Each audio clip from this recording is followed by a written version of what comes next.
Malda dan Hindayana mengungkap temuan mengejutkan terkait kondisi gizi anak-anak Indonesia. Berdasarkan data terbaru, sekira 60% anak di Indonesia tidak memiliki akses terhadap makanan dengan gizi seimbang. Dadan menjelaskan mayoritas anak mengalami kekurangan gizi berasal dari keluarga miskin dan rentan miskin pada 7 Oktober 2025. Pola makan mereka cenderung bergantung pada sumber karbohidrat murah, tanpa tambahan protein atau mikronutrien penting yang dibutuhkan tubuh. Ia mencontohkan banyak anak yang hanya mengonsumsi nasi, kerupuk, mie, atau gorengan seperti bala-bala dan kentang. Bahkan sebagian besar dari mereka tidak pernah minum susu karena faktor ekonomi. Dadan menegaskan persoalan gizi bukan hanya isu kesehatan, tetapi juga menyangkut masa depan kualitas sumber daya manusia Indonesia yang akan terancam. Jika anak-anak yang masih dalam kandungan hingga usia sekolah tidak segera mendapatkan intervensi gizi yang tepat, mereka berpotensi tumbuh dengan kualitas rendah dan sulit bersaing dengan generasi dari negara lain. Menurutnya, program makan bergizi gratis yang diinisiasi oleh Presiden Prabowo Subianto menjadi langkah strategis untuk menjawab krisis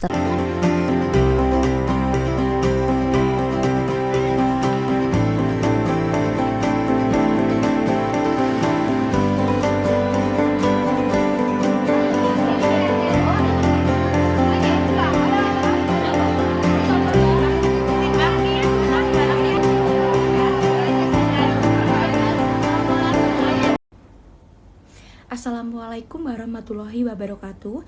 Perkenalkan, nama saya Wulandningsih, NIM 141220463 dari kelas MC.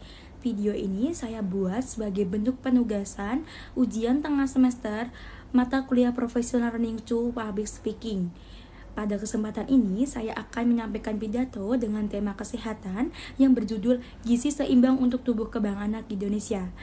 Yang saya hormati Ibuku Sujaniatun Diara MSI selaku pengampu mata kuliah Professional Learning to Public Speaking, serta teman-teman manajemen kelas EMC dan seluruh hadirin yang saya banggakan. Pertama-tama, marilah kita panjatkan puji dan syukur kehadirat Allah Subhanahu wa Ta'ala, karena berkat ridho dan karunia-Nya kita dapat berkumpul di sini dalam keadaan sehat walafiat. Hadirin yang saya hormati, anak-anak merupakan aset bangsa yang paling berharga. Mereka adalah generasi yang akan menentukan masa depan Indonesia. Untuk itu, pemenuhan gizi yang baik dan seimbang sejak dini itu sangat penting agar anak dapat tumbuh sehat, cerdas, dan berdaya saing. Namun, kenyataannya hingga saat ini, masalah gizi masih menjadi tantangan yang serius di Indonesia. Data Kementerian Kesehatan pada tahun 2024 menunjukkan bahwa 21,5% anak Indonesia masih mengalami stunting. Kondisi ini di mana anak tumbuh lebih pendek dari seharusnya akibat kekurangan gizi yang kronis. Di sisi lain, angka obesitas pada anak itu juga meningkat akibat pola makan yang tidak sehat dan kurangnya aktivitas fisik.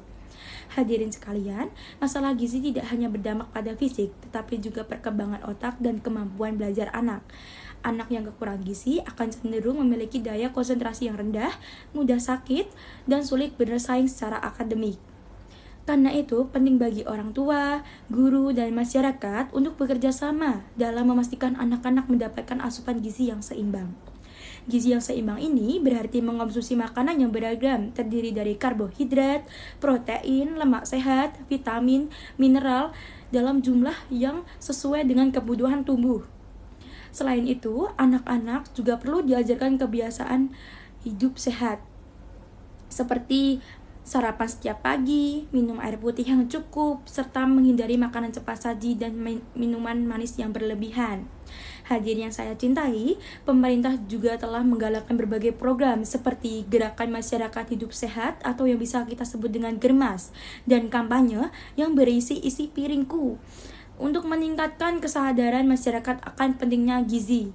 Namun, program-program tersebut tidak akan berhasil jika kita tidak ikut berpartisipasi secara aktif. Mari kita jadikan momentum ini untuk mengingat kembali bahwa gizi anak adalah investasi jangka panjang bagi bangsa. Anak yang bergizi baik akan tumbuh generasi yang cerdas, produktif, dan siap memimpin Indonesia menuju masa depan yang gemilang. Sebagai pepatah mengatakan, you are what you eat. Apa yang kita makan hari ini akan menentukan siapa kita di masa depan. Maka, mari kita mulai dari hal kecil, yaitu menjaga gizi anak-anak kita hari ini demi Indonesia yang lebih baik di esok hari nanti. Hadirin yang saya hormati, demikianlah pidato yang dapat saya sampaikan. Semoga kita selalu semakin sadar akan pentingnya gizi dalam membentuk generasi yang unggul. Terima kasih atas perhatian Bapak dan Ibu serta teman-teman. Wassalamualaikum warahmatullahi wabarakatuh.